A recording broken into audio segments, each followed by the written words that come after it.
सभी वैष्णवों का आज के सत्संग सत्र में स्वागत है। मंगलाचरण से प्रारंभ करेंगे। नमो भगवते तस्मै कृष्णायार्पित कर्मणे रूप नाम विभेदेन जगत क्रीडति यो यतः वदनं काम रूपेण स्त्री भावाद् भावितो हरिः मोहयन्मूल रूपेण अवतीर्ण सेत्यः एव सः यत्कृपालवम् आश्रित्य तरन्ति भवसागरं पद्मावती मनोमोदं घनश्याममहं षोडश ग्रंथ अंतर्गत 8वां ग्रंथ विवेक धैर्याश्रय। तदनुसार विवेक धैर्य और आश्रय का क्रम गत कई सत्संग सत्र में हमने सुना है, हमने उस पर विचार किया है, श्री महाप्रभु जी की आज्ञा का श्रवण किया है, अवलोकन किया है। आश्रय, अन्याश्रय, दृढ़ाश्रय के स्वरूप पर थोड़ी बहुत चर्चा हुई है। आश्रय का प्रत्येक भेद से स्वरूप श्री महाप्रभु जी ने समझाया है, समग्र प्रकारेण समझाया है। और 14वें श्लोक में हम हैं। 14वें श्लोक के अंतर्गत अन्याश्रय का सूक्ष्मतम स्वरूप श्री महाप्रभु जी बताते हैं और तद अनुसार टीकाकार आप श्री नरसिंहलाल जी इसका वर्णन करते हैं। और उसी क्रम में आगे बढ़ते हुए 14वें श्लोक के क्रम में आगे बढ़ते हुए कल जिस प्रकार से चर्चा हुई थी 14वें श्लोक के अंतर्गत, अब उसी क्रम में 14वां श्लोक अन्यस्य भजनम तत्र स्वतो गमनमेव च प्रार्थना कार्य मात्रेपि ततोन्यत्र विवर्जयेत्। जैसे कि कल भी चर्चा हुई थी, अन्याश्रय का सूक्ष्म स्वरूप 3 प्रकार का निषेध, 3 प्रकार के कार्यों को न करना वो आश्रय को दृढ़ करने वाला है और अन्य आश्रय से दूर रखने वाला है। तो 3 प्रकार कौन से हैं? एक तो अन्य देव का भजन न करना, अपने इष्ट का, अपने पुष्टि पुरुषोत्तम श्री कृष्ण का भजन करना, कृष्ण के सन्मुख कृष्ण की सेवा में गमन करना और प्रार्थना के मामले में विज्ञप्ति पूर्ण प्रार्थना करना और इससे विपरीत जो है वो न करना। पुष्टि जीव का स्वधर्म बताया, अन्य देव का भजन न करना, अन्य देव के सन्मुख गमन न करना। देखो, इसमें भी सूक्ष्म प्रकार हमें समझना चाहिए, मैं ऐसा समझता हूं। भजन करने से हमें एक्सपेक्टेशन होगी, पूर्व में भी चर्चा हो चुकी है कि भजन करने से हमें एक्सपेक्टेशन होगी, गमन करने से उन देव को एक्सपेक्टेशन होगी, उन स्वरूप को एक्सपेक्टेशन होगी। तो हमें दोनों ही नहीं करना। जब हमको एक्सपेक्टेशन नहीं है, जब उनको एक्सपेक्टेशन नहीं है, तो फिर प्रार्थना क्यों करनी? तो फिर ज्ञापित क्या करना? देखो, अन्याश्रय बहुत ही सिंपल, तो कोई भारी शब्द नहीं है, कोई बहुत बड़ी बात नहीं, बहुत ही सिंपल वे से हमें इसे समझना चाहिए।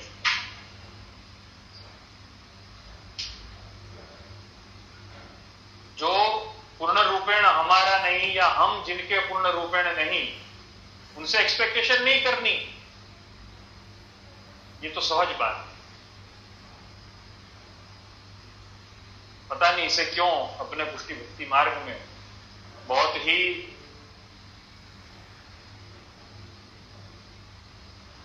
विचित्र प्रकार से समझा जाता है, बहुत ही भारी, बहुत ही हेवी समझा जाता है, यद्यपि बहुत ही सरल है। पहले हमें ये निश्चित करना है कि हमारा कौन है और हम किसके हैं। प्रभु हमारे हैं, हम प्रभु के हैं। तो सारा जब नाता ही उन्हीं से है, सारा जब संबंध ही उन्हीं से है, तो फिर अन्य की कोई एक्सपेक्टेशन करनी नहीं है, अन्य को कोई एक्सपेक्टेशन हमसे हो, ऐसा कोई कार्य हमें नहीं करना है।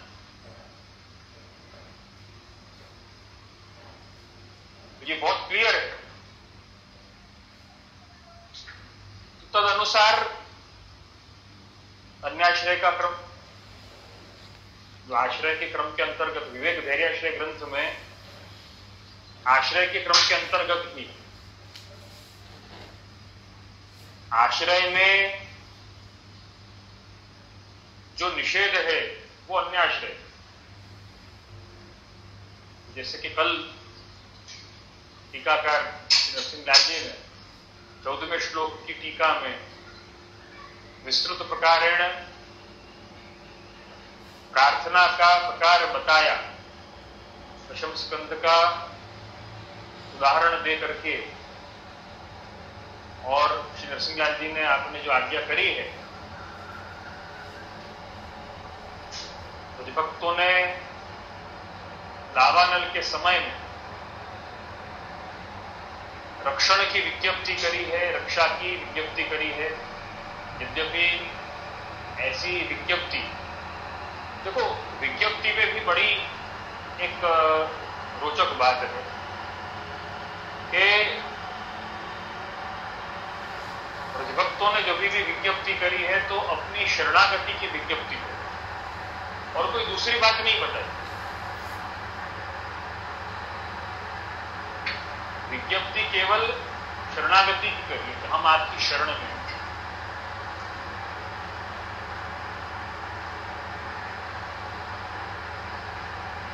शरण में है तो रक्षण करने योग्य आप ही, और वापस ऐसा भी नहीं है, ये बात मैंने कल भी बताई थी, वापस ऐसा भी नहीं कि एक बार शरण ग्रहण कर लिया, एक बार रक्षण कर लिया और थैंक यू बोल के हम निकल गए, ऐसा भी नहीं। हमने प्रभु का दासत्व, हमने प्रभु की शरणागति जो है वो हर तरीके से स्वीकारी। सर्वथा शरणम हरि, ये हम बोल रहे हैं। कोई एक समय के लिए ही हरि की शरण है ऐसा नहीं, कोई एक निश्चित काल के लिए हरि की शरण ऐसा नहीं, सर्वथा हरि की शरण में ग्रहण करनी है। टीकाकार नरसिंहलाल जी ने आप आज्ञा करी है, भक्तों ने 2 समय में जो विज्ञप्ति करी, जो विनती करी या जो प्रार्थना करी, तो वहां पर आज्ञा करते हैं कि तासु ही हमारी रक्षा करो, ऐसो नहीं कह के रक्षा करवे योग्य हो, ऐसो कहो हो, सो व्यसन भाव सु कहो हो, अपने सुख की अभिलाषा सु कहो नहीं। ब्रजभक्तों ने अपने सुख की अभिलाषा से नहीं कहा, ब्रजभक्तों ने भगवत सुख की अभिलाषा से ये कहा। देखो ऐसा ही प्रसंग जो है वो अपने वार्ता जी को प्राप्त होता है। महाप्रभु जी की सेवक अम्मा क्षत्राणी की वार्ता में जब अम्मा क्षत्राणी के दोनों पुत्र भगवत लीला में प्राप्त होते हैं, तत्पश्चात अम्मा क्षत्राणी के नेत्रों में अश्रु देख करके और प्रभु यही पूछते हैं कि पुत्र वियोग के कारण ये अश्रु आ रहे हैं कि क्या है। तो अम्मा क्षत्राणी बड़ा ही सुंदर प्रति उत्तर देती हैं कि पुत्र वियोग के कारण नहीं है, ये अश्रु तो इस बात के लिए कि आप जिस खिलौने से खेलते, क्योंकि दोनों पुत्र, अम्मा क्षत्राणी के दोनों पुत्र जो हैं वो प्रभु के साथ खेलते, प्रभु को बड़ा आनंद होता, प्रभु को बड़ा सुख होता। तो क्या आप दोनों खिलौनों के साथ जो खेलते, अश्रु उस चीज के लिए है कि ऐसे खिलौने कहां से लाओ। तो यहां पर जो टीकाकार श्री नरसिंहलाल जी आज्ञा करते हैं कि ऐसो कहो, ऐसो व्यसन भाव से कहो, तो वो अम्मा क्षत्राणी ने भी वहां पर व्यसन भाव से कहा।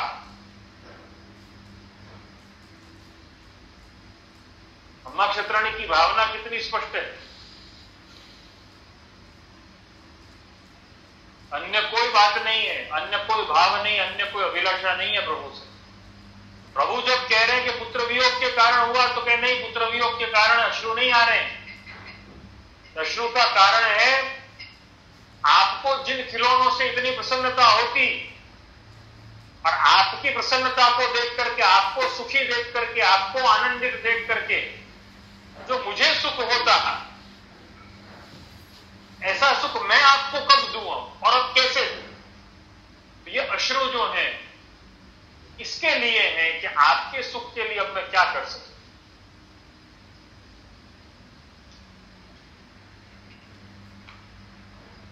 ऐसी भावना जो है, ऐसी विज्ञप्ति जो, यद्यपि ये विज्ञप्ति तो इसमें क्या कहनी, लेकिन अम्मा क्षत्राणी का ऐसा अद्वितीय अद्भुत भाव कि अम्मा क्षत्राणी के ठाकुर जी, अम्मा क्षत्राणी के लालन आज पर्यंत भी अम्मा क्षत्राणी के दोनों पुत्रों का शोक रखते हुए श्रीमस्तक पर कोई आभरण नहीं धराते। श्रीमस्तक पर न तो कभी टोपी धराते हैं, न तो कभी पाग धराते हैं, न अन्य कोई आभरण धराते हैं। श्रीअंग पर श्रृंगार होते हैं, लेकिन मस्तक पर कोई आभरण नहीं धराते। कि अम्मा क्षत्राणी को ऐसा अद्भुत भक्ति भाव प्रभु के सुख के लिए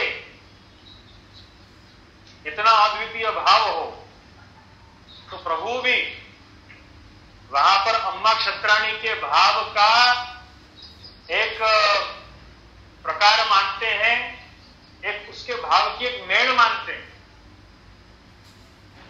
आज भी अम्मा क्षत्राणी के ठाकुर जी श्रीनाथ द्वारा में नवनीत प्रिया जी के समीप छोटे सिंहासन में विराजते हैं, दर्शन भी होते हैं। दो स्वरूप विराजते हैं, एक तो मदन मोहन जी विराजते हैं, छोटे मदन मोहन जी हैं ठाड़े स्वरूप, वो श्री गुसाई जी के सेवक चापा भाई भंडारी के, और उनके गोद में लालन विराजते हैं, वो अम्मा क्षत्राणी। अम्मा क्षत्राणी के लालन को सब श्रृंगार होता है, लेकिन आज भी मस्तक का कोई श्रृंगार नहीं होता है, ना पाग धरते हैं, ना टोपी धरते हैं, ना कोई आभरण धरते हैं। श्रीअंग पर श्रृंगार होगा, गादी पर श्रृंगार होगा, मस्तक पर श्रृंगार नहीं होता। भक्त की ऐसी अद्भुत आड़, ऐसी अद्भुत मेड़ प्रभु निभाते हैं। वैसे ही प्रभु श्री गोकुल चंद्रमा जी, पंचम ग्रह के मुख्य निधि प्रभु श्री गोकुल चंद्रमा जी, आप भी कैसी आड़ रखते हैं, अपने भक्त की कैसी मेड़ रखते हैं। नारायणदास ब्रह्मचारी के माथे श्री महाप्रभु जी ने पधराए, तो नारायणदास ब्रह्मचारी की मेड़ रखते हुए आज भी सेहरा का श्रृंगार नहीं धराते। आज भी अविवाहिता स्त्रियों को चरण स्पर्श नहीं होते।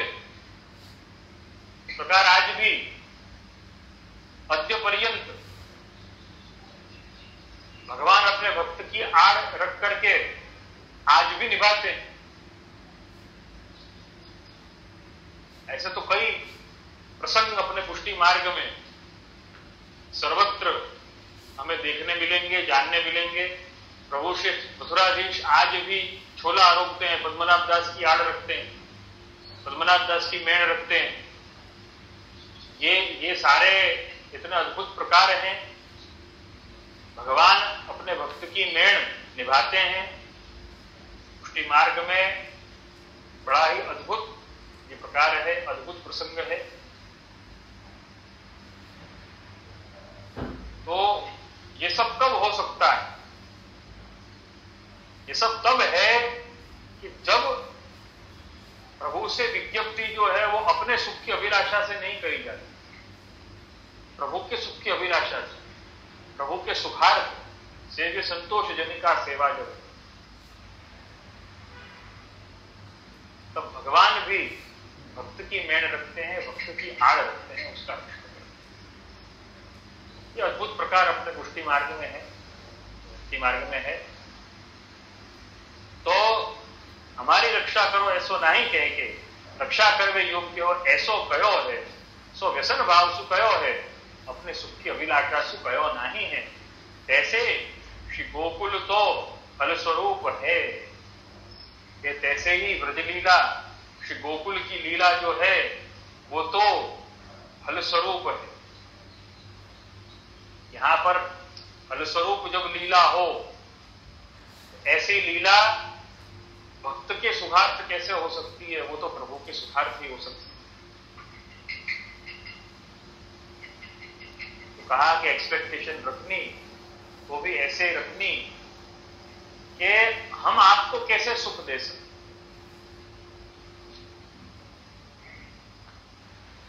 इसका विचार।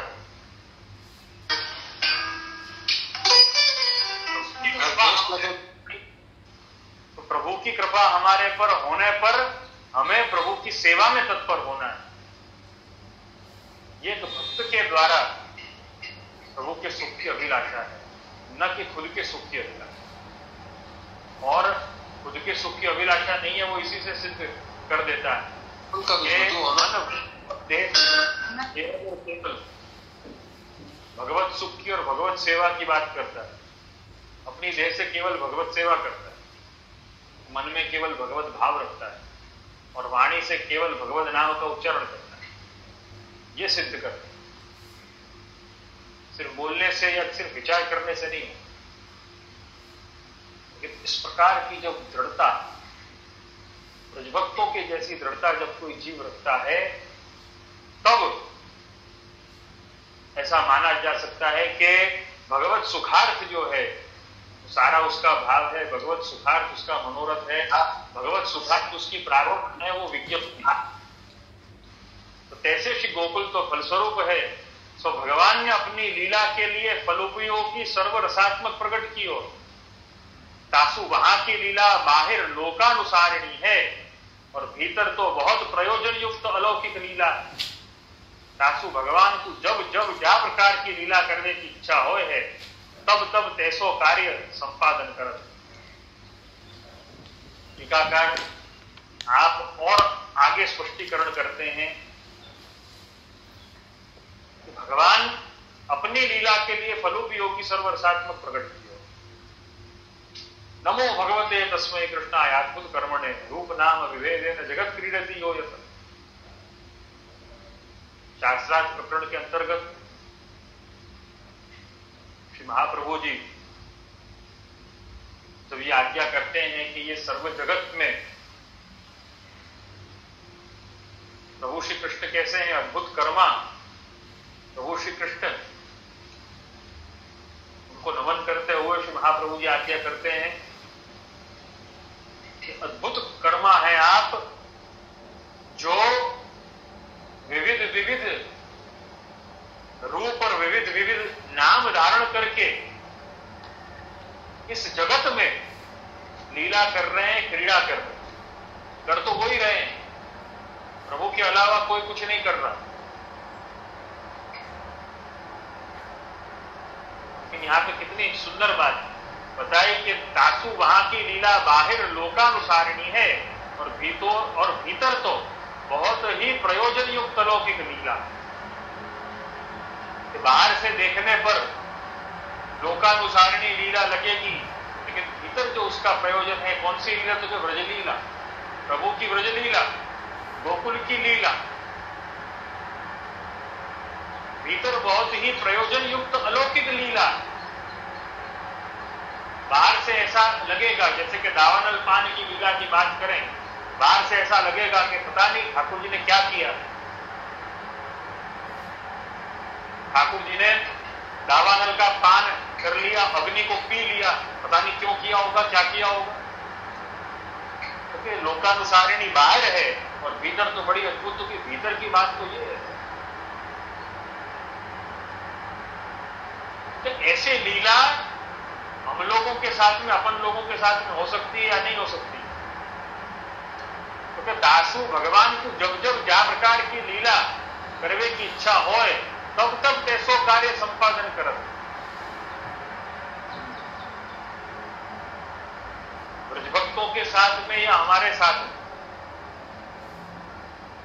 भगवान को जिस प्रकार की लीला करने की इच्छा होगी उसी प्रकार से आप कार्य संपादित करने वाले। प्रभु को कैसी लीला करनी है उस अनुसार हमारा भाव, हमारा रिएक्शन, हमारी परिस्थिति, हमारी मनस्थिति इत्यादि सब हो जाएगी। बस वस्तु केवल एक ही है कि हमें भगवत लीला को, भगवत लीला कोई भी हो, कैसी भी हो, बस वो भगवत अभिमुख करने वाली हो।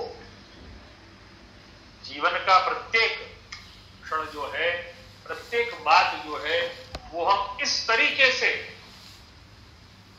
उसे हम जिए कि वो भगवत अभिमुख हमें करे। ये महत्व की बात। बहिर्मुख करे। बहुत सी बार ऐसा होता है कि हम विचार करते हैं, देखो ठाकुर जी की इच्छा नहीं होती तो हमें बहिर्मुख कर दिया,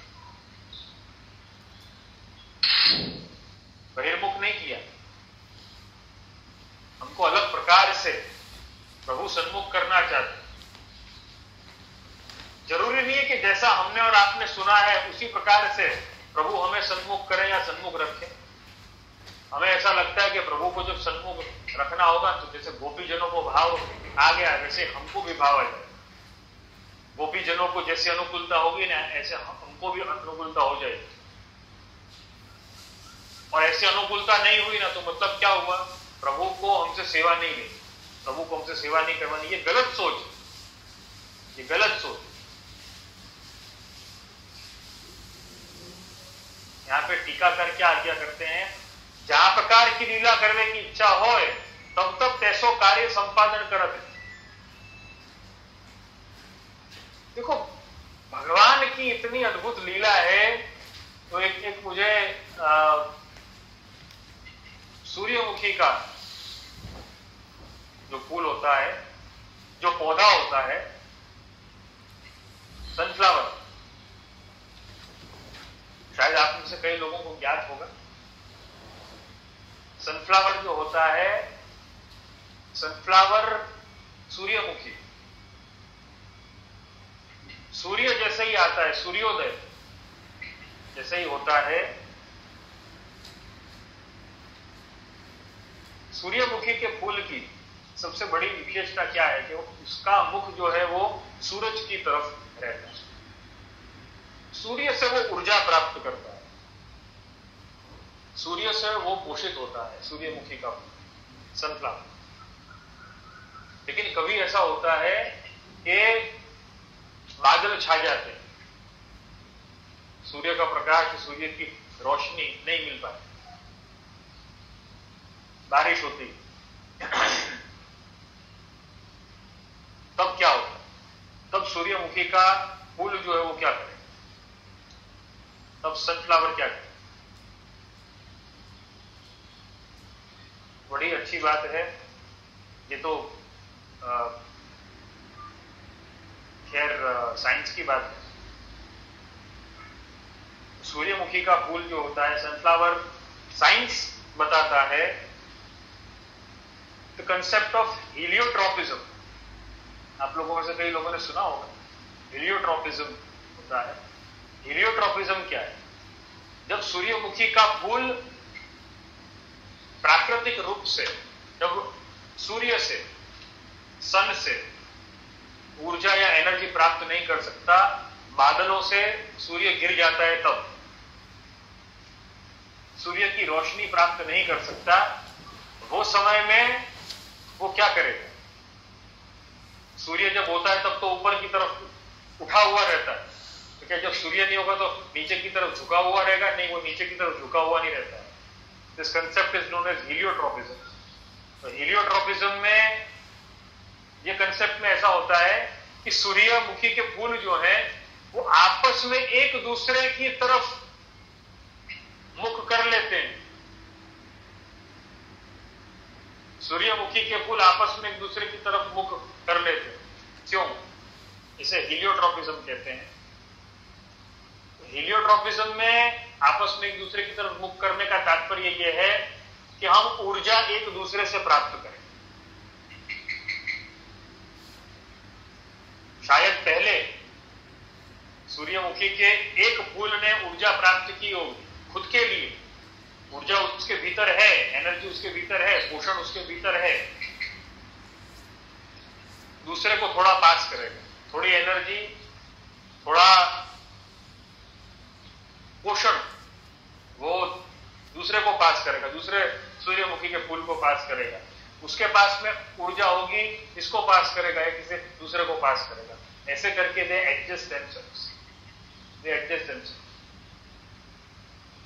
लेकिन सूर्य की रोशनी नहीं आने पर देखो कितनी अच्छी बात है, उसने माध्यम ढूंढ लिया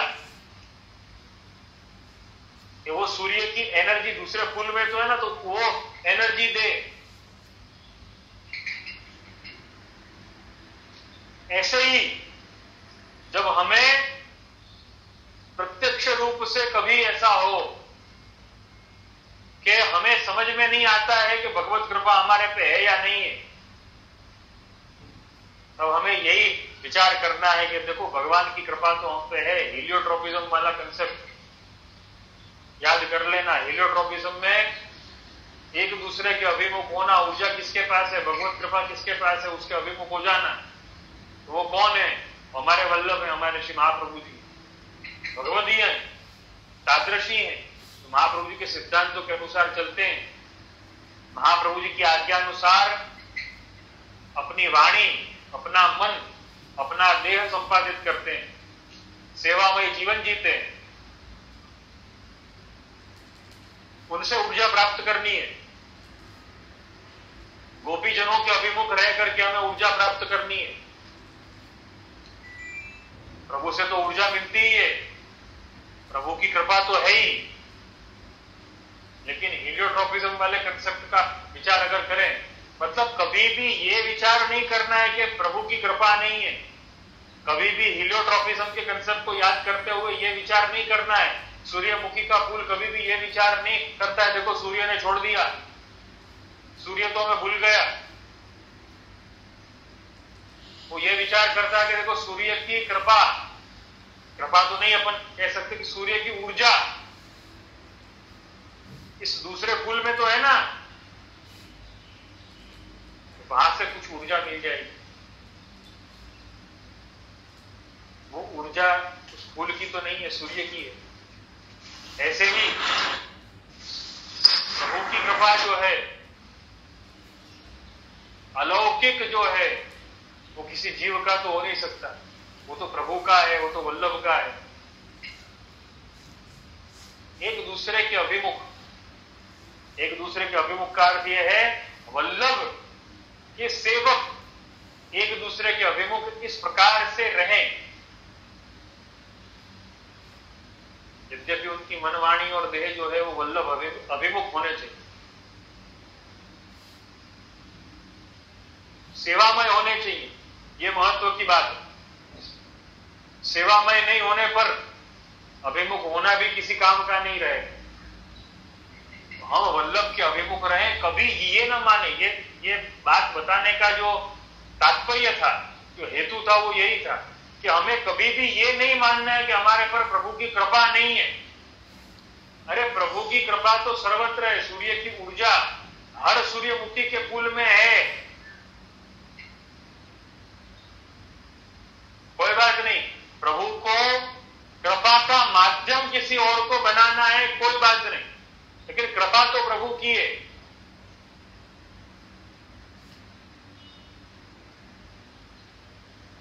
निवेदनम तु स्मर्तव्यम सर्वथा तादृशै जनैः। इस बात का विचार हमें रखना है। हमें अभिमुख और अगर कोई योग्य न मिले तो हमें ब्रजभक्तों के अभिमुख रहना है। वल्लभ की आज्ञा के अभिमुख रहना है। वल्लभ की आज्ञा अनुसार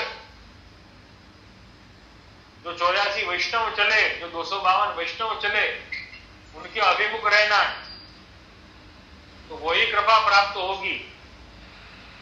जरूरी नहीं है कि हमें गोपीजनों की जैसी अनुकूलता मिल जाए। अनुकूलता तो उनको बिल्कुल नहीं थी। ये हमारा भ्रम है, हमारी भ्रांति है कि उनको बहुत अनुकूलता थी। अनुकूलता तो बिल्कुल नहीं। हम जिन अनुकूलताओं की राह देख करके बैठते हैं कि नहीं, अब इसके बाद सेवा, अब इसके बाद सेवा, अब इसके बाद सेवा, वो अनुकूलताएं केवल एक मनस्थिति, वो परिस्थिति नहीं। आप मनस्थिति बदलोगे तो परिस्थिति अपने आप बदलने वाली। नहीं तो अनुकूलता होने पर भी प्रतिकूलता ही लगेगी। तो होता है ना कि कईयों को छुट्टी के दिन उनको अगर कहेंगे भाई सेवा में जाओ, तो क्या कहेंगे आज तो छुट्टी का दिन। और जब वीकडेज में उनको कहें, जिस दिन छुट्टी ना हो, जिस दिन काम हो, कार्य हो, उस दिन कहेंगे सेवा में जाओ, तो कहीं काम। छुट्टी के दिन कहेंगे कि आज तो छुट्टी है, तो कहीं छुट्टी है तो जाओ ना सेवा में, तो कहीं आज तो सो लेने दो, आज तो नींद कर लेने दो। इसका क्या उपाय आप बताओ।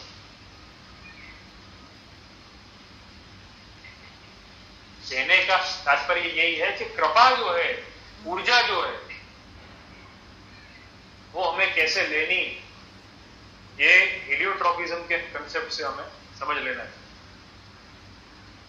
प्रभु की कृपा सर्वत्र है, बस हमें उसके अभिमुख कैसे होना है। गोपी जनों की परिस्थिति अलग होने के बावजूद भी गोपी जनों ने भक्ति करी है। हम चाहते हुए भी सारी अनुकूलताएं मिलने पर भी हमें प्रतिकूलता ही लगती है, और तब अपन यही कहते हैं अनुकूलता होने पर कि आज तो छुट्टी का दिन, आज तो नींद कर लूं, आज तो आराम कर लूं, आज तो अपने मन की कर लूं। सेवा कौन से कम मन से करनी? सेवा क्यों दुखी मन से करनी? सेवा करने में क्या मन दुखी होता है? हमें स्वयं इसका विचार करना।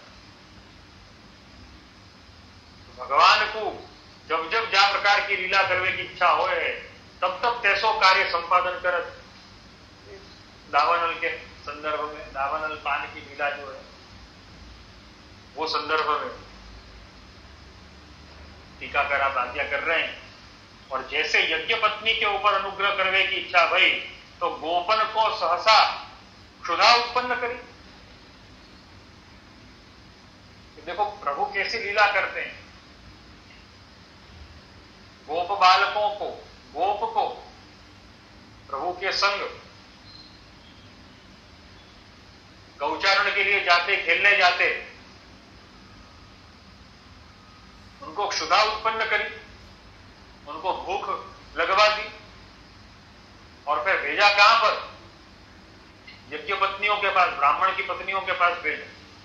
ब्राह्मण के यज्ञ के लिए सारी सामग्री तैयार करी हुई थी, लेकिन गोप बालकों को आज्ञा करी कि जाओ इनसे मांग करके लाओ सामग्री, कि हम मंगा रहे हैं, हमें भूख लगी है।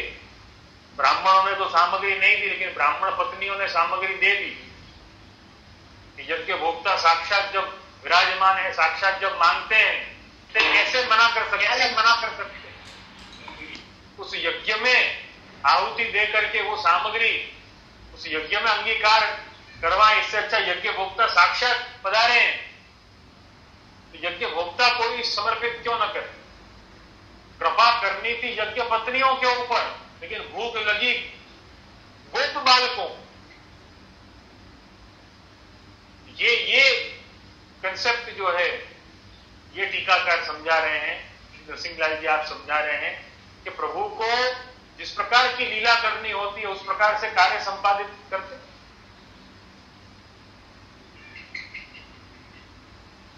वैसे ही श्री गोकुल में सबन के निरोध के लिए ही भगवान सब करत हैं, तासु वामे पूर्व पक्ष करवे को अवकाश नहीं। ब्रजलीला में भगवान हरेक जीव की निरोध सिद्धि के लिए, मन के निरोध की सिद्धि के लिए, देखो मन का निरोध क्या है उस पर पूरा महाप्रभु ने ग्रंथ लिखा है, निरोध लक्षण ग्रंथ लिखा है। हमें अपने मन को प्रभु में रोकना है।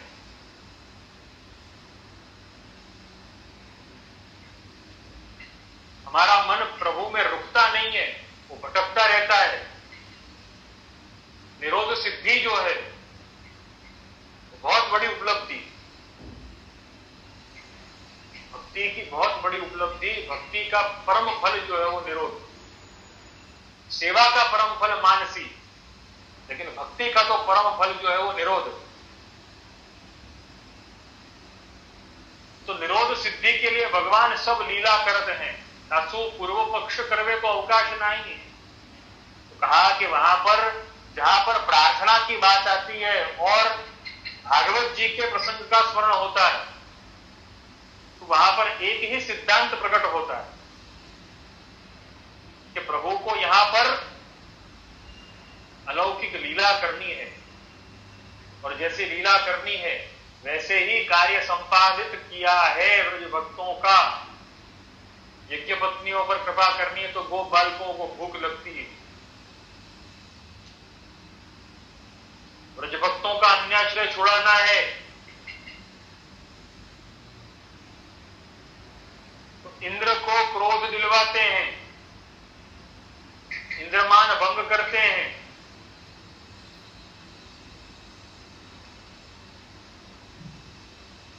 अन्याश्रय छुड़वाने का इससे अच्छा माध्यम, इससे अच्छी लीला कोई हो ही नहीं सकती है, गोवर्धन लीला। अन्याश्रय का ये विषय जो है बड़ा ही सरल होने के साथ साथ में बड़ा ही सूक्ष्म है, बड़ा ही सुंदर है। तो हमें एक्सपेक्टेशन अगर रखनी है तो भी कैसे रखनी है? प्रभु के सुख की अभिलाषा। अगर हम ऐसा मानते हैं कि ये एक्सपेक्टेशन तो हम नहीं रख पाएंगे, तो फिर हमें एक्सपेक्टेशन लेस होना वो श्रेयस्कर है हमारे लिए। यद्यपि अगर भक्त हैं, भक्त होने के नाते यद्यपि केवल और केवल यही एक्सपेक्टेशन शेष रहती है, अन्य कोई एक्सपेक्टेशन हो ही नहीं सकती। दो उपाय हैं, अपने विचारों को, अपने भावों को एक्सपेक्टेशन लेस रखें, या फिर एक्सपेक्टेशन जो है वो भगवत सुख की रखें। दो में से एक उपाय है हमारे पास। तो प्रार्थना भी करनी, विज्ञप्ति भी करनी, उसमें भी कोई आपत्ति महाप्रभु जी को नहीं, लेकिन वो विज्ञप्ति ऐसी ना हो, वो एक्सपेक्टेशन, अगर वो विज्ञप्ति का रूप जो है कुछ मांग है या कोई इच्छा है, तो वो इच्छा या वो मांग जो है वो, या वो एक्सपेक्टेशन जो है वो हमारे प्रभु से अटैचमेंट या प्रभु से अफेक्शन से ज्यादा नहीं होनी चाहिए। प्रभु का बनाए ऐसा प्रभु से चाहना, प्रभु से ऐसी चाहत अगर होगी कि जो प्रभु का रहने ही न दे, ऐसी चाहत किसी काम की।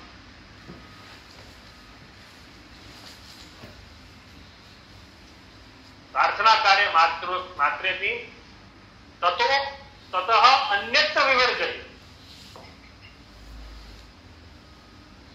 अन्य में उसका वर्जन किया है, विवर्जन किया है, विशेष प्रकार से उसका वर्जन किया है, उससे वर्जित किया है।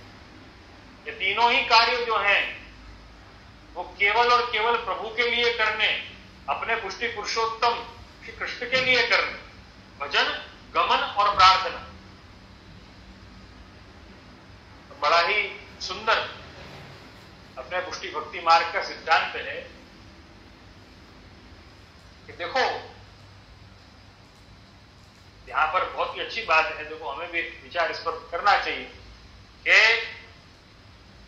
प्रभु से नहीं मांगना, नहीं मांगना, नहीं मांगना, ऐसा सुनते थे। लेकिन यहां पर एक नई बात सुनने में आई कि प्रभु के अलावा किसी से नहीं मांग, लेकिन प्रभु से भी मांगना तो प्रभु का सुख मांग। ये एक नई बात हमें जानने मिलती है। नई बात तो नहीं है, महाप्रभु जी ने तो आज्ञा करी हुई, लेकिन शायद जो पहली बार अवलोकन कर रहे होंगे विवेक धैर्याश्रय ग्रंथ का, उनके लिए शायद नहीं होगी। तो हमें प्रभु से प्रभु का सुख ही मांगना बहुत ही महत्व की बात है। या तो कुछ नहीं मांगना है या तो प्रभु से मांगना है। ये हमारी लक्ष्मण रेखा है। ये हमने लक्ष्मण रेखा अपने लिए खींची। अगर ये लक्ष्मण रेखा हमने क्रॉस करी है तो फिर मात्र और मात्र एक ही विचार हमें दृढ़ कर लेना चाहिए अपने दिमाग में, अपनी बुद्धि में, कि रावण आने वाला है और फिर उससे कैसे बचना। क्योंकि रावण अगर एक बार आ गया और हमने अपनी लक्ष्मण रेखा नहीं खींची है तो वो रावण जो है वो हमारा नुकसान करने वाला है, वो लौकिक जो है वो हमारा नुकसान करने वाला है। तो बिना मर्यादाओं का जो भक्ति भाव है, बिना लक्ष्मण रेखा खींचे हम अगर ऐसा मान रहे कि नहीं उधर रावण आएगा ना तो लड़ लेंगे, तो भाई देखो महत्व की बात यह है, उसकी भक्ति मार्ग में अपनाना ही इसलिए। कई ऐसा कहते हैं कि ब्रह्म संबंध क्यों लेना है, सेवा क्यों करनी है, जब ये प्रश्न आते हैं, गलत नहीं है प्रश्न, लेकिन ये प्रश्न का एक सरलतम जवाब ये भी है कि ब्रह्म संबंध लेने वाला और सेवा करने वाला अपनी लक्ष्मण रेखा खुद खींचता है। वहां पर असुर, वहां पर रावण, वहां पर राक्षस आने में विचार करेगा, वहां पे लौकिक अलौकिक की हानि करने में विचार करेगा, क्योंकि लक्ष्मण रेखा खींची हुई। लेकिन जहां पर कोई सीमा नहीं है, मर्यादा नहीं है, लक्ष्मण रेखा खींची हुई नहीं है, ऐसे वैष्णव के पास में या ऐसे सीता के पास में आने से रावण को कोई हिचकिचाहट नहीं होने वाली। तो ये पुष्टि भक्ति मार्ग के जो सिद्धांत हैं, महाप्रभु जी की जो आज्ञा है, और जो पुष्टि तत्व जो है वो हमारी रक्षा करता है ये लौकिक से या आसुरावेश से। आप देखना, जो ये कहता होगा कि नहीं मन में प्रभु होने चाहिए और तो सब ठीक है, देखो हमारे मन में तो है लेकिन हम दिखाते नहीं है दूसरों की तरह कि हम 24 घंटे सेवा करते हैं, करते रहे। भाई 24 घंटे मत करो सेवा, लेकिन जितनी सेवा करनी चाहिए उतनी तो है ना करो। मन में 24 घंटे भाव तो है ना रखो, सेवा का अनुसंधान तो रखो, वाणी तद अनुसार तो रखो। किसी को बताने की आवश्यकता नहीं है, लेकिन भाव तो दृढ़ रखना पड़ेगा। और वो दृढ़ है कि नहीं, मन का भाव दृढ़ है कि नहीं, ये वाणी और देह समझा देगी। देह का भाव दृढ़ है कि नहीं, ये मन और वाणी समझा देगी। और वाणी का भाव दृढ़ है कि नहीं, ये मन और देह समझा देगी। इस प्रकार से पूरा एक अपन कहेंगे एक सिस्टम है जिसे हम अन्याश्रय से बच सकते हैं, अपनी लक्ष्मण रेखा खुद खींच कर। और अपनी लक्ष्मण रेखा जो है वो ये 14वां श्लोक है विवेक धैर्याश्रय का। अन्य भजनम तत्र सुतो गमनमेव च प्रार्थना कार्य मात्रे भी ततोन्यत्र विवर्जये। अपनी लक्ष्मण रेखा खींच दी है यहाँ पे। महाप्रभु ने तो खींची, महाप्रभु ने परिश्रम लिया, उसका उल्लंघन हमें नहीं करना। तब हम अन्याश्रय से बच सकेंगे, तब हम आसुरावेश से बच सकेंगे, असुरों से बच सकेंगे। तो ये लक्ष्मण रेखा का पालन हमें करना पड़ेगा। यहां तक अन्याश्रय का स्वरूप, और आगे दृढ़ाश्रय का स्वरूप 15वें श्लोक में श्री महाप्रभु जी आप वर्णन करते हैं। यद्यपि उसका प्रकार हम आगे के सत्संग सत्र में लेंगे। और आज पुनः अपने प्रश्नों की सूची का सबसे बृहद प्रश्न जो है उस पर विचार करेंगे समय अनुकूलता के अनुसार। परेश भाई धोड़किया ने वो प्रश्न किया है, प्रश्न नंबर 50 आपके एफसीसी सत्संग व्हाट्सएप ग्रुप में जो प्रश्नों की सूची है, जो लिस्ट है, उसमें प्रश्न आप देख सकते हैं। यद्यपि चरणबद्ध तरीके से मैं इसका प्रति उत्तर दे रहा हूं, और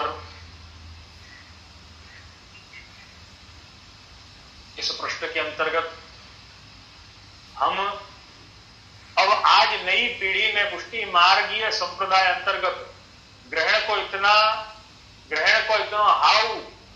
हाउ, इस पर हाउ पर पहले भी चर्चा हो चुकी है। इतना हाउ उत्पन्न भयो है कि मेरे जैसे कई साधारण लोग ग्रहण के विधि विधान से डर जाते हैं। तो मैंने हाउ का स्पष्टीकरण दे दिया था कि हम हाउ से कब नहीं डरेंगे, जब हाउ से हमारा परिचय हो जाएगा। अगर हमें हाउ लगता है तो अंधेरे से कब हमें डर नहीं लगेगा, जब वो अंधेरा जिस जगह पर है उस जगह से हम परिचित हों, तो हमें वो हाउ नहीं लगेगा, क्योंकि परिचित है। यद्यपि ये सारा जो माजरा जो है वो परिचित न होने के कारण, पुष्टि भक्ति मार्ग के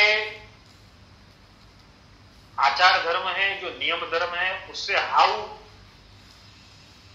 कहना या उसे हाउ लगना, या पुष्टि भक्ति मार्ग के सिद्धांतों के लिए ऐसा कहना कि ये भी हाउ है, इनसे भी डर लगता है। तो ये तब तक हाउ है जब तक आप परिचित नहीं। परिचय होने के बाद में देखो, अगर व्यक्ति को जीवन भर अपरिचित ही रहना है तो उसे जीवन भर हाउ में बिताना पड़ेगा, जीवन भर उसे डर में बिताना पड़ेगा। मैंने इस पर एक बालक का, एक बच्चे का भी उदाहरण दिया था कि एक बच्चे को तभी तक डर लगता है जब तक वो परिचित नहीं है। जब बच्चा परिचित हो जाएगा, जब बच्चा समझ जाएगा, तो उसे कोई हाउ नहीं लगेगा। बल्कि बच्चा हमें सामने से कह देगा उल्लू मत बनाओ, ऐसा कुछ नहीं होता है। बचपन में बालक को एक वय तक, एक उम्र तक डरा सकते हैं कि देखो दूध नहीं पीवे ने तो बावो आवसे। हिंदी भाषी बावो मतलब मैं बावा नहीं है, गुजराती में बावो का एक अर्थ है ना, होता है कि भाई कोई भूत आ जाएगा, कोई हाउ आ जाएगा। ये अर्थ में गुजराती में बोला जाता है। अपन बच्चे को जैसे हर प्रयत्न कर लिया लेकिन नहीं मानता है, भोजन नहीं कर रहा है,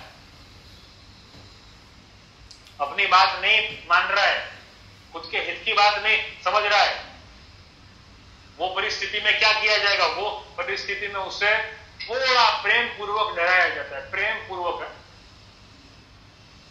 हकीकत में उसे डराना नहीं है, प्रेम पूर्वक डराना है ताकि वो कार्य को कर ले, अपनी बात मान ले। तो हाउ का जो उपाय है वो परिचय है। आप इस मेण से, आप इस शुद्धि की प्रक्रिया से, इसमें जो भी डूज एंड डोंट्स हैं उससे आप परिचित हो जाएंगे, तो आपको हाउ या आपको डर नहीं लगेगा। जैसे आजकल की तेज रफ्तार और महंगाई भरी जिंदगी में क्या इतना विधि विधान या पालन संभव है या प्रैक्टिकल? मैं तो खुद इस बात को स्वीकार करता हूं कि इतने महंगाई के जमाने में, कहते हैं तेज रफ्तार जिंदगी में, जो बिल्कुल शास्त्रीय प्रकार जो है, जो प्राचीन प्रकार जो है, ये शुद्धिकरण का, वो प्रैक्टिकल है ही नहीं। और आप स्वयं इस बात को शायद आपने सुना होगा या शायद आपने देखा होगा कि कहीं भी वो प्राचीन प्रकार की मेण से, अगर अपन ग्रहण की बात करते हैं या आप सूतक के बारे में बात करें या किसी भी अपरस की मेण की बात करें, पिंडरू की बात करें, उस प्रकार से तो अब पालन होना संभव भी नहीं है और न कोई कर सकता है। एक साधारण सी बात यही है, एक साधारण मैं आपको अपने विचार की बात बताऊंगा, आपसे शेयर करूंगा। अपने सप्तमेश महाप्रभु के घर में बड़ों की जो मेण जो एक मेंढका एक सदाचार का आग्रह था, उसका बड़ा ही प्राचीन प्रसंग सुना हुआ है। प्रसंग तो क्या है, छोटी सी बात है। अपने सप्तम ग्रह की प्रणालिका में भी उसका उल्लेख मिलता है कि ग्रहण के मोक्ष के पश्चात, ग्रहण छूटने के पश्चात, कि या तो कोई जलाशय हो, नदी हो, वहां जाकर स्नान करे, या तो कि पहले कुआं थे, बावड़ी, तो कि या तो बावड़ी में जलगड़िया उतर के स्नान करे। हाँ, आप विचार इस बात का ना करो, आप इस बात का विचार करो कि क्या लिखा हुआ। जलगड़िया जो हो, जलगड़िया बावड़ी में उतरे, कुएं में उतरे, और कुएं में उतर करके स्नान करके और वो कुएं से जल भर के लाए और फिर दूसरों को स्नान है ना करवाए, फिर जल खींचे। अब मैंने कई वर्ष पहले बाल्यकाल में जब मैंने ये पढ़ा, तो मुझे बड़ा आश्चर्य हुआ। तो पितृ चरण से मैंने ये विनती करी कि भाई ऐसा प्रकार था तो क्या? हाँ भाई ऐसा प्रकार तो था पहले। तो मैंने कहा अब तो क्या भाई, अब तो बोरिंग की लाइन है ना लग गई है, तो अब तो ऐसा कोई प्रकार नहीं होता। तब मैंने विचार किया कि बेचारे जलगड़िया की क्या आफत है कि ग्रहण आया तो उसको कुएं में जाना है, उसको कुएं में जाकर के उसको स्नान है ना करना है। बेचारे की क्या शामत आई कि क्या आया कि ग्रहण है ना आ गया, देखो बावड़ी में वो उतरेगा, कुएं में वो उतरेगा। तो ये प्रकार सारे प्राचीन, देखो वो प्रकार भी गलत नहीं थे, क्योंकि वो प्रकार तब संभव, तब व्यक्ति में इतना साहस, इतनी योग्यता थी। आज न तो किसी में इतना साहस है, न तो किसी में इतनी योग्यता है। समय समय की बात है। तो आचार धर्म में छूट जो है वो सब जगह पर दी है और सब जगह पर है और अलग अलग है। देखो, अपरस का या मेड़ का कोई निश्चित सिद्धांत नहीं। पालन करता कितनी सच्चाई से उसको पालन कर पा रहा है, उसकी अनुकूलताओं के अनुसार उस पर मेड़ जो है वो निश्चित होती। वो 252 वैष्णव की वार्ता में वो प्रसंग है, मुझे ठीक अभी याद नहीं आ रहा है, लेकिन वो है ना, वो निष्किंचन वैष्णव था। रोटी में कुत्ता मुंह लगा गया तो क्या आज्ञा करी आपने? तो गोसाई जी ने कि नहीं ये छुआ ही नहीं, ये छुआ ही नहीं। लेकिन वही रोटी जो है वो श्रीमंत के यहाँ, किसी पैसे वाले के यहाँ पे, श्रीमंत व्यक्ति है जिसकी अनुकूलता है कि वो दूसरी रोटी बना सकता है, तो कहा कि नहीं भाई तेरी रसोई नहीं छुआई। निष्किंचन को कहा कि तेरी रसोई नहीं छुआई, लेकिन जो श्रीमंत है जिसकी अनुकूलता है उसको कहा कि तेरी रसोई छुआ दो। क्यों? वहां पे अनुकूलता की। तो ये प्रकार तो आज से नहीं है अपने संप्रदाय में, ये प्रकार तो गोसाई जी के समय से, महाप्रभु जी के समय से ये प्रकार। तो सिद्धांत बिल्कुल ताक पे नहीं रखे जा सकते, आचार धर्म जो है बिल्कुल ताक पे नहीं रखा जा सकता। उसकी प्रैक्टिकलिटी जो है उसे निभाने के तरीके पर डिपेंड करती, बिल्कुल ताक पर नहीं है ना रखा जा सकता है। ये तो नहीं तो वैसी कुछ बात है ना हो जाएगी। जैसे किसी गुनहगार ने एक खून किया तो कहा एक खून की सजा क्या? तो बोला फांसी उसकी है ना सजा है। एक खून किया ना, फांसी उसकी सजा, मैक्सिमम सजा जो है वो फांसी। तो क्या अच्छा तो 7 खून की सजा क्या?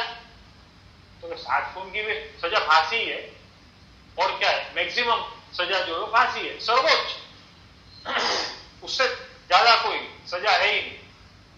तो अब कोई ये ना कहे कि देखो भाई एक खून की सजा भी फांसी है, और 7 खून की भी सजा फांसी है, तो एक काम करो, 1 खून करने के बाद इसे और 6 खून करने की छूट इसे दे दो।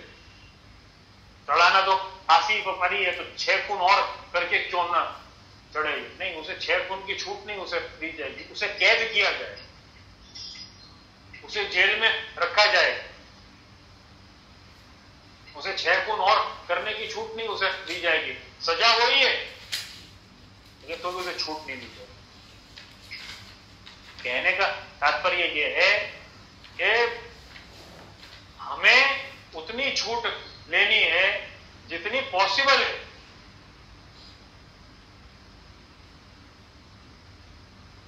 तो कहते हैं ना, निशान चूक माफ है, लेकिन गलत निशाना माफ नहीं। निशान चूक, हम कहीं पे देखो, वो जब शूटिंग की प्रैक्टिस चलती है शूटिंग रेंजेस में, तो वहां पे शूटिंग की प्रैक्टिस में जो निशाना लगाने वाला होगा वो टारगेट पर निशाना साध रहा है, लेकिन टारगेट पर, बिल्कुल टारगेट पर निशाना नहीं लग करके, जैसे वो डार्ट गेम होती है, डार्ट गेम में अगर बिल्कुल बीच में जो पॉइंट है, जो टारगेट है, वो टारगेट के बिल्कुल बीच में जाकर के और डार्ट लगता है तो 100 पॉइंट मिलेंगे, उससे बाहर लगेगा तो 75 मिलेंगे, उससे बाहर 50, उससे बाहर 25। तो वो डार्ट चलाने वाला जो है, वो शूटिंग रेंज में जो शूटिंग की प्रैक्टिस करने वाला जो है, वो समझो उसका निशाना साधारण 100 के लिए, लेकिन 100 पर नहीं लगा, चलो 100 पर नहीं लगा, 75 पर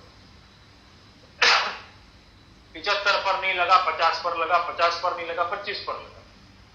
अब वो कहे कि नहीं 25 पर भी नहीं लगाऊं, और जो बगल में खड़ा है उसको गोली लग जाए तो क्या होगा? उसे गलत निशाना कहा जाएगा। 100 में से 25 तक की रेंज में आता तो कोई बात नहीं, लेकिन वो रेंज से ही वो बाहर हो गया। निशान चूक माफ थी, लेकिन ये तो निशाना ही उसने गलत लगा दिया। निशाना लगाना टारगेट पर था, उसने लगा दिया अपने बगल वाले पर ही सीधा, तो ये गलत निशाना कैसे माफ होगा? तो फिर वो तो गुनाह हो जाएगा कि नहीं हो जाएगा? तो बिल्कुल मैन को, बिल्कुल नियमों को छोड़ देना, वो गलत निशाना है। आपसे अगर कुछ निभाने में ऊंच नीच अगर हो जाती है तो वो, यद्यपि उसकी छूट है, 100 की रेंज में अगर टारगेट नहीं पहुंच पा रहा है, अगर डार्ट नहीं पहुंच पा रहा है, 75 में पहुंचाइए, 50 में पहुंचाइए, 25 में पहुंचाइए, नो प्रॉब्लम। 25 में भी नहीं गया, उसके आसपास में भी अगर जाएगा, चलो वो भी एक बार समझे कि पहुंचा तो कहीं ना कहीं वहां पर ही आसपास, लेकिन बगल वाले पर ही निशाना साध दिया या निशाना लग गया, मतलब क्या है? मतलब ये गलत निशाना लगा दिया। तो प्रैक्टिकल नहीं होने के बावजूद भी गलत निशाने की छूट नहीं दी जा सकती, निशान चूक माफ। अब जहां नौकरी धंधा इत्यादि का प्राधान्य सर्वाइवल इंस्टिंक्ट हो और दूसरी ओर सेवा से जुड़े भी रहना है, क्योंकि हमारे माथे विराजे भय प्रभु हमारे प्राणाधार है, इसलिए सेवा प्रकार भी करनो है, सन्मुख भी रहनो है, पर जो विधि निषेध है वो इतना डरावनो है कि ग्रहण आता है तो मानो लोग भयभीत हो उठते। तो जैसा कि प्रश्नकर्ता परेश भाई ने कहा है कि यहाँ पे नौकरी धंधा इत्यादि का प्राधान्य है, सर्वाइवल इंस्टिंक्ट, और दूसरी ओर सेवा से जुड़े भी रहना है, क्योंकि हमारे माथे विराजे भय प्रभु हमारे प्राणाधार है। क्योंकि यहां थोड़ा मैं करेक्शन करूं या आपको सजेशन दूं।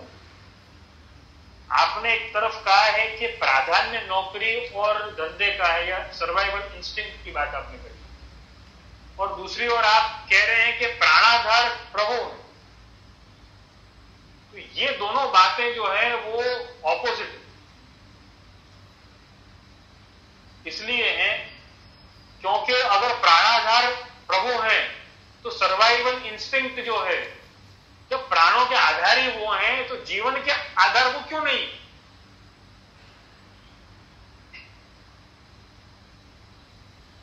स्वयं इस बात का विचार करिए कि प्राणों के आधार हम प्रभु को मान रहे हैं, वो है ना वो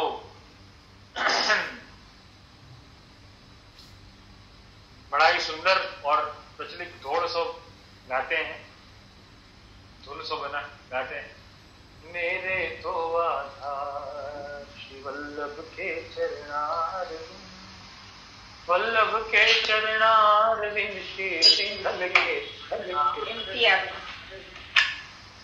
अब उसमें वो धुन बड़ी सुंदर है, बड़ी मीठी है। देखो उसमें मेरे तो आधार श्री वल्लभ के चरणारविंद, आगे सब जुड़ जाता है उसमें। मेरे माथे को श्रृंगार श्री वल्लभ के चरणारविंद, सर्व जगत को सार श्री वल्लभ के चरणारविंद, कलयुग में उद्धार श्री वल्लभ के चरणारविंद, वल्लभ के चरणारविंद श्री विठ्ठल के चरणारविंद, मेरे रोम रोम विराजे श्री वल्लभ के चरणारविंद। देखो आधार से शुरू हुआ, श्रृंगार तक पहुंचा, उद्धार तक पहुंचा, रोम रोम में विराजमान हो गया। तो आपके जब प्राणाधार प्रभु हैं तो प्रधानता अन्य किसी वस्तु की नहीं हो सकती। आप स्वयं इस बात का विचार करके देखना। मुझे ऐसा लगता है कि यहां पर थोड़ा मैं आपको करेक्ट करना चाहूंगा कि नौकरी धंधे की प्रधानता पुष्टि भक्ति मार्ग में नहीं है, या पुष्टि भक्ति मार्गीय के लिए नहीं होनी चाहिए, लेकिन नौकरी और धंधे का महत्व जरूर होना चाहिए, प्रधानता नहीं होनी चाहिए। प्राधान्य तो भगवत सेवा का होना चाहिए। तो भगवत सेवा की प्रधानता अगर हम रखेंगे, देखो मैं बहुत एक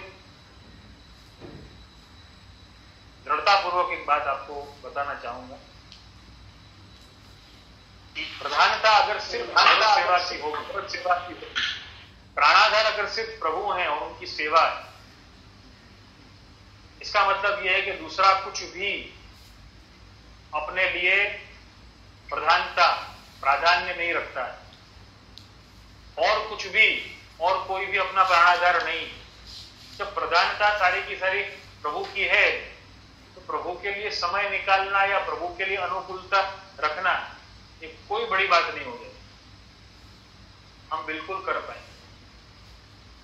मैंने कई बार अपने वचनामृतों में इस बात का स्पष्टीकरण किया है कि हम प्रभु पर इसलिए ध्यान नहीं दे पा रहे हैं, या प्रभु के लिए हम इसलिए समय नहीं निकाल पा रहे हैं, या प्रभु को इसलिए प्रधानता नहीं दे पा रहे हैं क्योंकि हमने कई अन्य चीजों को प्राधान्य दे रखा है।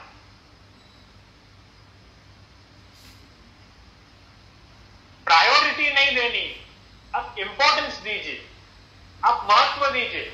यहां पर मेरी बात को आप समझना,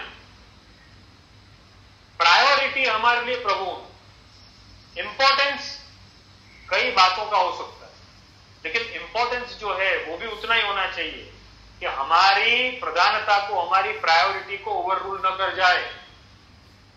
जैसे कि हमारी एक्सपेक्टेशन, हमारे अफेक्शन को ओवररूल न कर जाए। इस बात का विचार पुष्टि मार्गीय को रखना पड़ेगा या नहीं रखना पड़ेगा? ये कुछ वैसी बात है, जब विवाहित व्यक्ति सबसे पहला विचार किसका करेगा? अपने परिवार का करेगा। अगर विवाहित व्यक्ति विचार न करे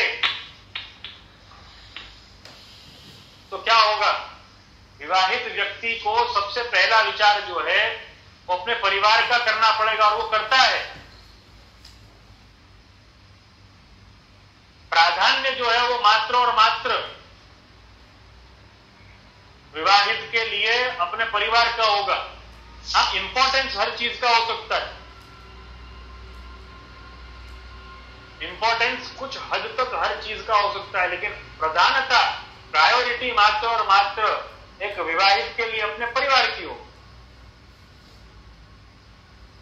तो सर्व विदित बात है, इसमें कहां कोई शंका को स्थान। तो आपके प्राणाधार, आपने बहुत अच्छी बात कही, मुझे बड़ा ही आनंद हुआ, मुझे बड़ी ही प्रसन्नता हुई कि आपने इस बात को बहुत तहे दिल से स्वीकारा है। मैं आपके शब्दों से बहुत ही अभिभूत हुआ कि हमारे माथे विराजे भाई प्रभु हमारे प्राणाधार है, और सेवा प्रकार भी करनो, यहाँ पे थोड़ा करेक्शन करना चाहूंगा, सेवा प्रकार भी करनो है नहीं, सेवा प्रकार ही करनो, और नौकरी और धंधा भी करनो, यहाँ पर थोड़ा करेक्ट करना चाहूंगा आपको। सन्मुख भी रहनो, सन्मुख भी रहनो नहीं है, सन्मुख ही रहनो। और विधि पर विधि निषेध है, वो इतना डरावना है कि ग्रहण आता है तो मानो लोग भयभीत हो।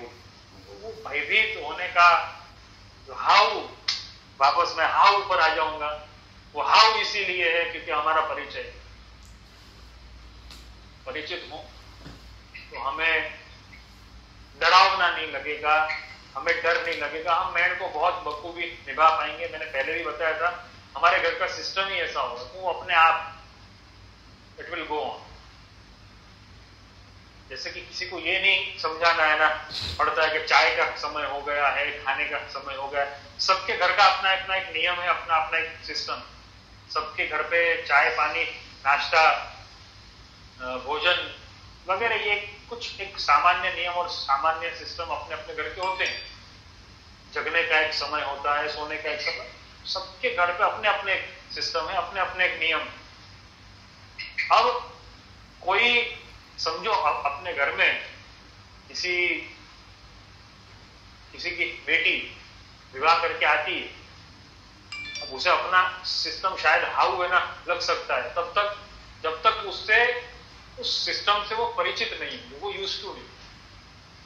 तो हमें इस सिस्टम से हमें इस प्रकार से परिचित होना है और सन्मुख भी नहीं रहना है, सन्मुख ही रहना है, और सेवा प्रकार ही नहीं करना है, सेवा प्रकार ही करना है। हाँ, नौकरी और धंधा भी करना, इंपॉर्टेंस दे, प्रायोरिटी दे। आप प्रायोरिटी देंगे तो जहां तक मेरा अनुभव और मेरे विचार में आपको बताऊं, आपने प्रायोरिटी किसी और चीज को दी तो आप भगवत सेवा को प्रायोरिटी नहीं दे सकेंगे, उसे सिर्फ इंपॉर्टेंस तक रख सकेंगे। और सिर्फ इंपॉर्टेंस अगर आपने रखा तो सबसे बड़ी बात क्या होगी? सबसे बड़ी बात यही होगी कि प्रायोरिटी अन्य वस्तुओं की होने पर प्रभु पीछे चले जाएंगे, भगवत भाव जो है वो पीछे चला जाएगा, वो अग्रणी स्थान नहीं ले पाएगा हमारे। एक पुष्टि भक्ति मार्ग के लिए बिल्कुल भी श्रेयस्कर है। इसी के साथ में आज के सत्संग सत्र को विराम करेंगे। ये प्रश्न का विचार हम आगे चरणबद्ध तरीके से करते आए हैं और करते रहेंगे। आप सभी के फीडबैक, सुझाव, शिकायतें और प्रश्न हमेशा स्वागत योग्य हैं और मेरे मनोबल को बढ़ाने वाले हैं। आश्रय के पद का दान करेंगे और दृढ़ चरणन केरो भरोसो, दृढ़ चरणन के श्री वल्लभ नक चंद्र छटाविन, सब जग माझ अंधेरो भरोसो, दृढ़ चरणन के साधन और नहीं आकली में जासु हो निवे, सूर कहाँ कहे विविध आंधरो, बिना मोल को चेरो भरोसो, दृढ़ चरणन के, दृढ़ चरणन के रो भरोसो, दृढ़ चरणन के। बोल श्री मदन मोहन लाल प्यारे की जय, श्याम सुंदर श्री अमने महारानी की जय, श्री गिरिराज धरण की जय, श्री वल्लभाधीश की जय, श्री गुसाई जी परम दयाल की जय, घनश्याम जी परम दयाल की जय, अपने अपने गुरुदेव की जय। सभी वैष्णव सर्वे भवन्तु सर्वे